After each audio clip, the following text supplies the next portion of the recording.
Welcome friends to another r/ProRevenge video. If you like hearing these tales of ProRevenge, make sure to hit those like and subscribe buttons down below. That said, our first story of the day is by WordWhirl. When someone tried to get you fired, but you have a reverse card. This incident blew up in March 2021 in the middle of lockdowns and stuff. It would probably be recognizable to people I work with. Hopefully they don't read the thread. It's a story about someone whose ambition was bigger than their ethics and the law, and it coming back to bite them. At the time, I was working as a manager in a mid-sized business. While I was there, I was assigned a new member to my team. I'll call her Evil. Evil was in her mid-20s and was pretty fresh out of college. She was the kind of person who would talk your ear off about all of her ideas and plans and what she was working on, but never really seemed to have anything to show for it. When I talked to her about clients complaining that she wasn't getting back to them, she would always have an excuse about how difficult they were, how snowed under she was, and how she had written an email, but it must have gotten lost in spam, so on and so forth. Basically, never her fault. It got to the point where after one of our monthly meetings, I called her in and explained that if she couldn't get her tasks done, she needed to let us know so we could help delegate resources to make sure things weren't slipping through the cracks. I'll admit, I was pretty direct. Her performance was impacting the whole team, and my job was literally to keep the team on track. I get that people can be under pressure, that there can be stuff going on at home which impacts work, and that sometimes people need a bit of help. But if every time I ask about a project, you say, yep, everything's good, I've got it under control, and then it all falls apart, and your only response is to blame the client, we have a problem. I explained that I wasn't going to start formal performance management or anything like that, but from now on, I'd like her to check in with me on Monday mornings for 10 minutes to go over objectives for the week, and to check if she needed support with any of her clients. I know it isn't fun to be micromanaged, so I try to keep these check-ins short, and mostly just offer assistance on stuff. She clearly hated my guts though, and apparently was hatching her own ProRevenge. Now, part of my role included use of a purchasing card, which wasn't in my name but I had access to. I was given the card to basically make small purchases for the office, or spend up to $500 on clients. The card was kept in an office I shared with another team manager where we both could access it when we needed it. One day, I get a call from accounts asking about a few abnormal purchases on the card. A Photoshop subscription, a couple of Uber Eats orders, an HBO subscription, etc. I say I don't know anything about them and they should check with the other team manager. Apparently, the other team manager didn't know anything about them either because after the weekend, I get called into the big boss's office. After my colleague and I had denied involvement, accounts had started calling Adobe and Uber and stuff to find out where the transactions were coming from. They said that not only were the accounts in my name, they were registered to an email address with my name in it too, i.e. o.p3@domain.com or something. I can't describe what it felt like to be in that meeting. I felt physically sick. I couldn't work out what was happening. I was so shocked I didn't know what to say. I felt like I was about to get fired and I couldn't understand how that was even possible. The director was going on about how access to the card was a privilege and that I'd signed an agreement about appropriate use and so on and so forth. I denied that I'd been using it inappropriately, and the boss listened, but I could tell he wasn't that convinced. To be honest, in my head, I was gaslighting myself and worrying that I had somehow saved the card in Google and maybe my wife had been accidentally using it or something. It was terrible, and I found myself apologizing and saying, I don't know how this happened. I assure you that I know none of those expenses are appropriate uses of company funds. There must have been some kind of mistake. Can I please have the details and look into it, etc., etc. When I finally got out of that office, job still intact barely, Evil was waiting for me at my office door. She was grinning ear to ear and sweetly explained that she'd been waiting for our morning meeting. I told her something had come up and we'd do the meeting tomorrow, and she said, "Oh, will you be in tomorrow?" Confused because I didn't know I was in a ProRevenge thread at the time, I just replied, "Yes, why would I not be in tomorrow?" And she just sipped her tea and said, "Oh, no reason," turned around and went back to her desk. Something felt off, but I was still worrying about what had happened with the boss. So I spent the next couple of hours calling my wife, calling Adobe, and doing the same legwork that accounts had done. It had become very obvious that someone had been using my name and the company card to spend a bunch of money online. Had I been hacked or something? Personal info on the dark web and these hackers just really wanted Photoshop and Wendy's delivered? It was the Uber Eats that was her undoing. After getting on the phone and talking through what had gone on, and obviously giving my name for the account and everything, the fellow on the phone told me where the food had been delivered. It was in our city, which made me rule out straight away any notion of my data being sold online. Now I was suspicious and pissed. I didn't like to think the worst of people, but now I was. Listening to my gut, I pulled up Evil's employee information and checked her address. I pulled it up on Google Maps, dropped a pin on her place, and looked for the address Uber Eats had given me. It was the corner of her freaking block. I was furious. When she left work for the day, I got IT to give me access to her laptop. Sure enough, when I opened up her domain.com account, under her listed accounts was the email they used to frame me. There were some things she had been smart about. The IP address she had been using was the office, which would have tied back to me. She even had the food delivered to a different address. She had even made a fake email address, but saving her passwords on a work computer was a mistake. I called the boss that night and explained what I'd found, and kept the IT guy with me to support the fact that I hadn't just logged into her computer and made it all up. The next day, the boss called her into the office and fired her so bad there were red trucks lining up outside the building. When she teary-eyed left his office, I made sure I was standing in the hall sipping a cup of tea. It had gotten cold while I waited for her, but it still tasted sweet. I hope she went home that night because if she did, she would have received some nice goodbye Wendy's delivered by Uber Eats, paid for on my personal card, of course. Revenge and justice can be the same thing, right? In the end, she was fired.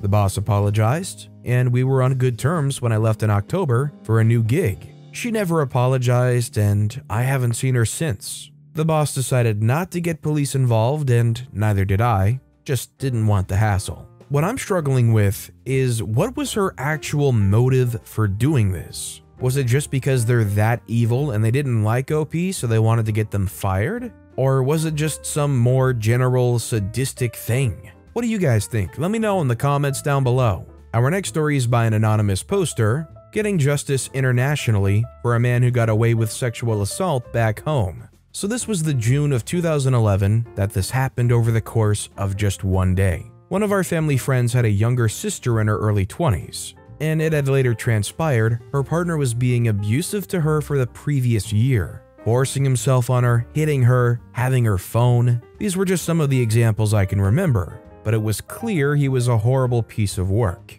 She had apparently gone to the police, but they didn't take her seriously. The extent of what she may have said to them is totally unclear. On the day this happened, he had woken up early having packed a suitcase the night before. He told her he was going away with the boys for a week. He wanted her phone to take with him, and a fight broke out, and he ended up punching her. But she was able to kick him fairly hard in the crotch, leaving him crying and in agony, and she took the chance and ran out of the house they rented. He evidently left sometime later and went off to Manchester Airport for his 5:30 p.m. flight to Berlin. She was seen by my cousin's friend, sat in McDonald's with a hoodie on, trying to cover her face, which was unusual for her to do. Seeing her in a bit of a state, the friend immediately called my cousin, who lived less than a mile away from the McDonald's, and she went over.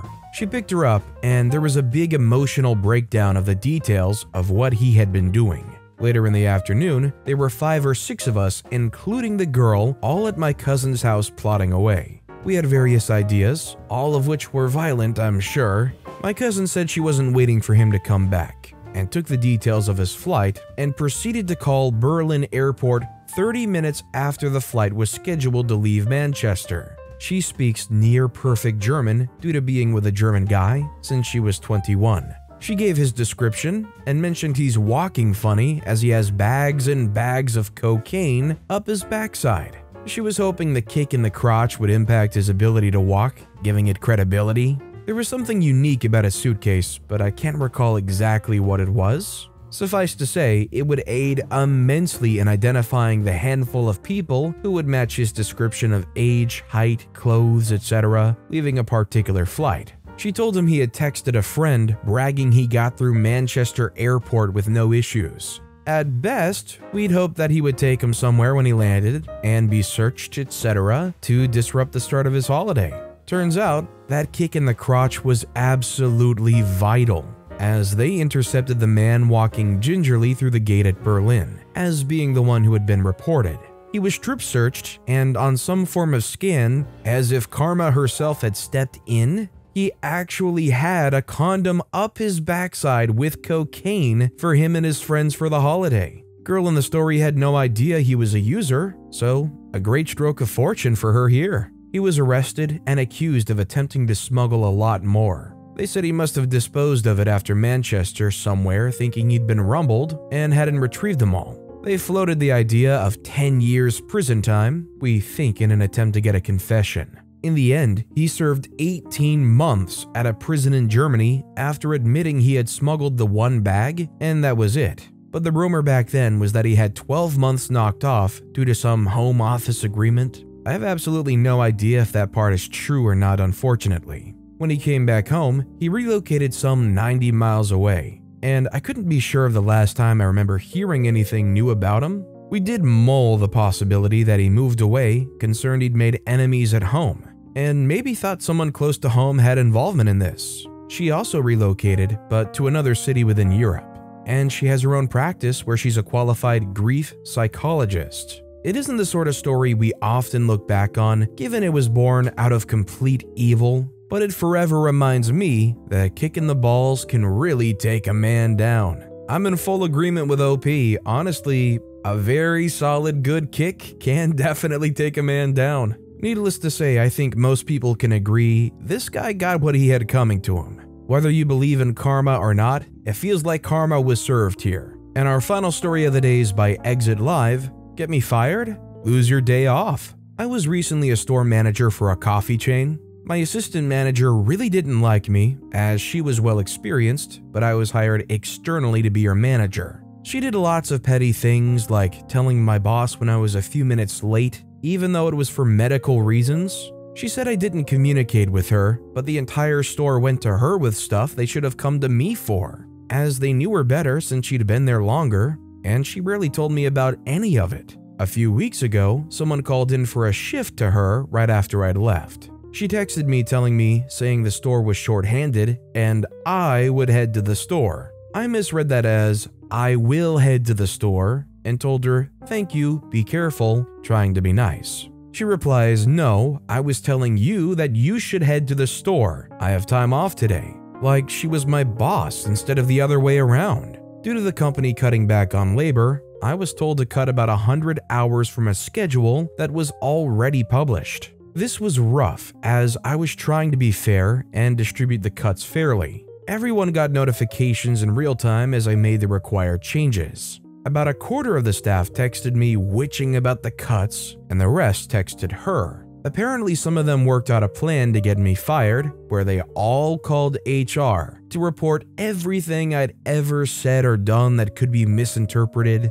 They got calls from several months ago through stuff that happened last week. Nothing inaccurate. When put together, it paints a bad picture of me, even though I've been in various management roles for almost 20 years and have had maybe 5 employees ever that wouldn't speak highly of me.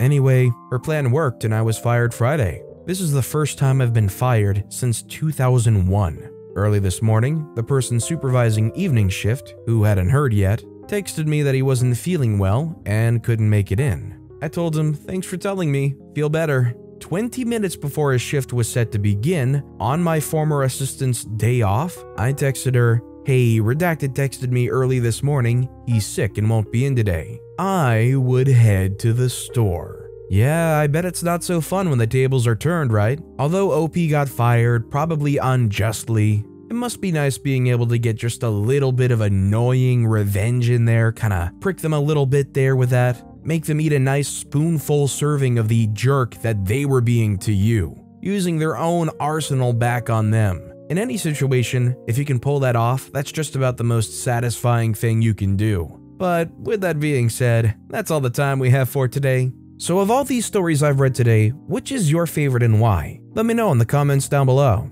And if you haven't yet, if you could like and subscribe, that would mean a lot to me. Whatever you do, whether it's liking, subscribing, turning notifications on, all of it helps grow this channel, and I appreciate the heck out of it. So until next time, I'll see you all tomorrow with some more stories.